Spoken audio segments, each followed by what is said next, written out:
Love this podcast? Support it and sponsor today. Simply head to ozcastnetwork.com for details. Irena, I can hear you. Can you hear me? Yes, I can hear you now. Oh, that's lovely. I was just explaining that I was going to ring you, as you've got this lovely, lovely restaurant in Chinatown, to ask you about Chinese New Year, which is today? Begins today? Today is New Year's Eve. Tomorrow will be the first day of New Year. Well, happy Chinese New Year. Thank you. How is everything with the restaurant? Tell me a bit about the restaurant. It's okay. The business up and down, as we all know. Well, the pandemic was very bad for...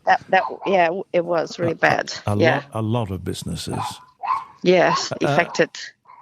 Are you superstitious, or are you fairly blasé about things like...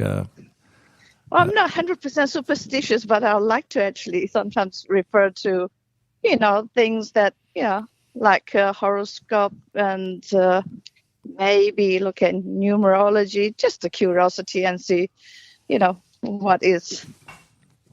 Yeah. Yeah. Where did the Chinese New Year and Chinese astrological business actually come from? Who sort of? I guess it goes back centuries, but every year is dedicated to a particular symbol or a particular character. It actually based on the moon, so it's a Lunar New Year. Right. Yeah. Based on the moon, so that calculates that way. Well, what's that got to do with things like, what am I? I'm a rooster. How did I get to be a rooster? Oh, every 12 years. So this is what every 12 years there's a service, cycles.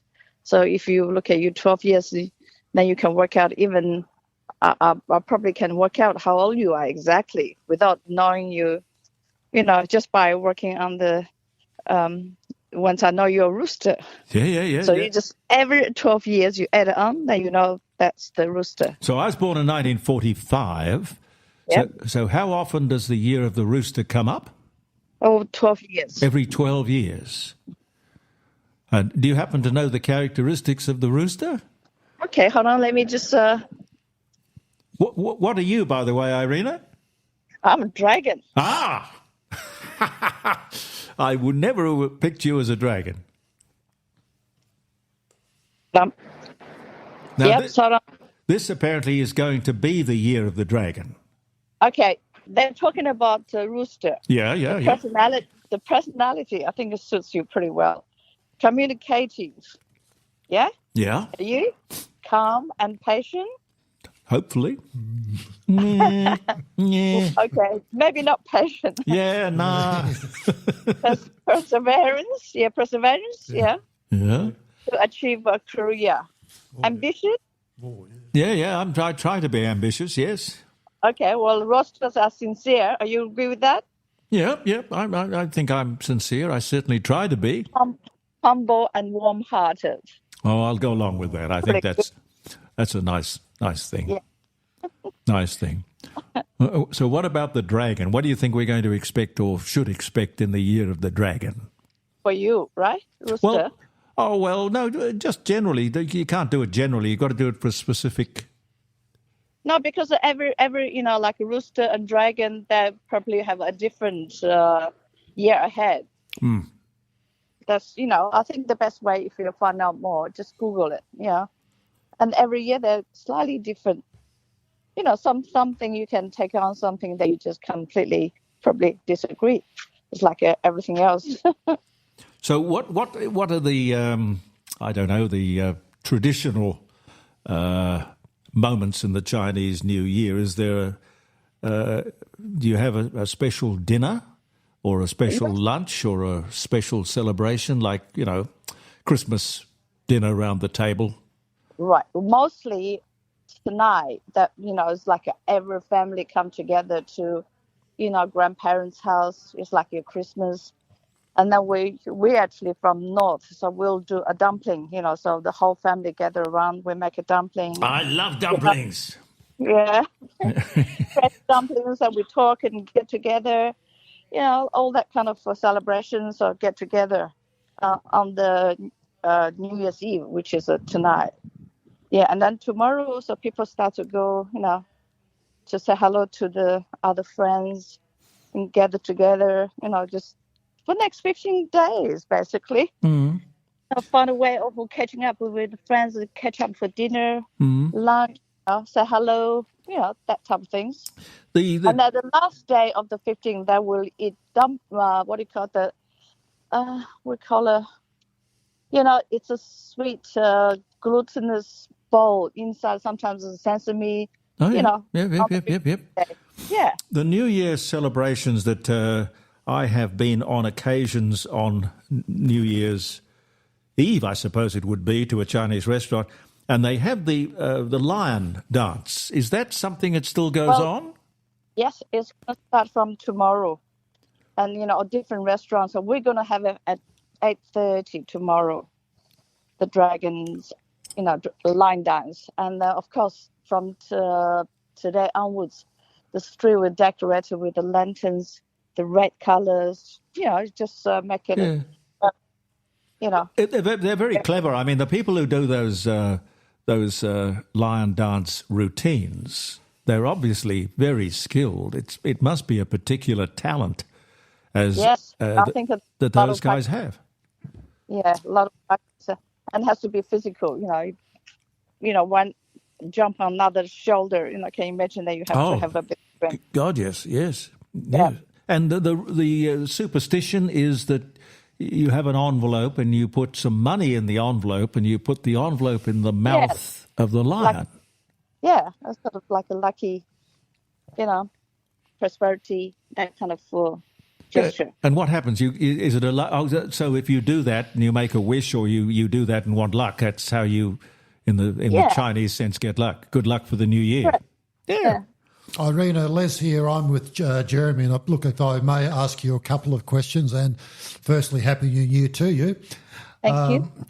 I understand that this particular year, 2024, the year of the wooden dragon, is the luckiest year for Chinese. So question one is, I guess most Chinese people would anticipate this year to be a very successful year of good fortune and the best possible Chinese New Year.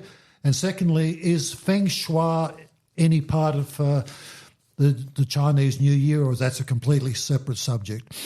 It's a completely separate subject. And this is the best year for the Chinese, the wooden dragon? Well, I hope so, because I'm wood dragon. Yeah, of course. Les, you're a little bit of dragon as well? No, I'm a horse, I believe. Oh, okay. Well, I'm surrounded by dragons here. Irena? I absolutely hope, we need a good year anyway. Imagine for the past few years around the world that, the business is affected. Yeah. Well, there's, let me think. There's the signs of the Chinese zodiac. There's the rat, there's the ox, there's the tiger, the rabbit, the dragon, the snake, the horse, the goat, the monkey, the rooster, the dog, and the pig. Yeah, 12 of them. Yeah. Maybe 12 years, yeah. Yeah. I think rather, I wouldn't like to be a snake, I don't think. Wouldn't mind being a horse. No, it doesn't make much difference. It sounds probably awful to you, the snake. But it has lots of different characters. Do you still have much to do with the restaurant? Yes, I'm actually still, run the restaurants. Yeah, it's a hard business. I had a restaurant once years ago, and I found it a very hard business. It is hard, but once you're in it, you just have to make it work, go slowly with it up and down, like the ocean. Well, like the ocean, it's like many businesses. It is dependent upon how much effort you put into it. Small business, it's hard. That mum and dad runs business, so they work so hard. Let's put it this way. Yeah. But what I really liked about your restaurant was that you have different. It's almost like a smorgasbord. You go up there and you have this, which might be the noodle bar, or over here, which is the sort of sweet and sour things, and then. I mean, that's a very good idea. I've never seen that anywhere else, even in China. It's a good idea. pretty international. We got Vietnamese, we got Malaysian, Thai, Yes. sort of like have all the Asian cuisine there, not just the Chinese. Yeah. Have you always been a restaurateur? Well, I actually, owns the place and as a landlord. But when the pandemic came after the renovation, that's nobody wants to get into business, so I have to make it happen. Well, This is where. Good for you. I think that's great. That shows enormous initiative. That's pretty tough, though. Yeah. Now, can you tell us exactly where it is? And, I mean, I don't know, you might be fully booked out for the next week or something, but tell us, it's in Chinatown, isn't it? Yeah, Chinatown Street in Adelaide. What street? Munta. Oh, Munta, yes. Munta Street. Number 16, Munta Street. Yeah. Come on. The place will be decorated with all the red lanterns, very festivity and colors. It's going to be fun. No, it sounds lovely. I certainly remember it as being just a lovely, lovely restaurant. But also Chinatown itself. I don't know, Les, if you walk around Chinatown, I don't know if you're into Chinese food, but you walk around Chinatown and the smell, the aroma. It's wonderful. Think Thursday night, Friday night, Saturday night, the atmosphere, the liveliness of people walking down the footpath. There's lots of excitement, lots of movement, and you're quite right, Jeremy. It's the whole range, the whole spectrum of sensory. Yes. Overload almost, and the food. Some of the Chinese restaurants down there, Irena, are sensational food, absolutely sensational. Thank you. Are you a good cook? I am, actually. You do the cooking? Well, not in the restaurant, but you're a good cook. Because I love food, I mean, I've traveled around the world, I tried all different kinds of cuisines, so I'm, really... Well, yeah, that's a wonderful idea, because you can travel around the world and you can say, I'm going to research restaurants in anywhere. You're on a fact-finding tour, tax-deductible trip. Yeah, why not? I'm not sure my accountant would like that, but it's always good to do some research. Bring back something different. Yes, no, I agree, totally agree. Isn't it interesting that every city in the world, I think, you go to, there is a Chinatown. Yeah, I guess because, right from the beginning, and, lots of people, early days, they work so hard, they haven't got time to really study the English. So that's why they always gather together, Well, it makes sense. Create a little pocket of maybe later on to become Chinatown. Yeah. Well, why don't you give me the telephone number for your restaurant, which is called... Chinatown Plaza Food Maker. Food Maker. Yeah. Oh, lovely. All right. What's the phone number? Oh, my goodness.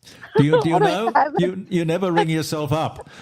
Well, no, just like everyone, get on Facebook, get on Instagram, get on, Google it. It's all there. It's all there. So it seems like I don't really, remember the phone numbers anymore. No, you're right. Irena, wonderful to talk with you. Look after yourself, and again, happy Chinese New Year. Thank you very much. I'm looking forward to see you guys in Chinatown. All the best, my dear. Bye. Thank you. Bye. Love this podcast? Support it and sponsor today. Simply head to AuscastNetwork.com for details.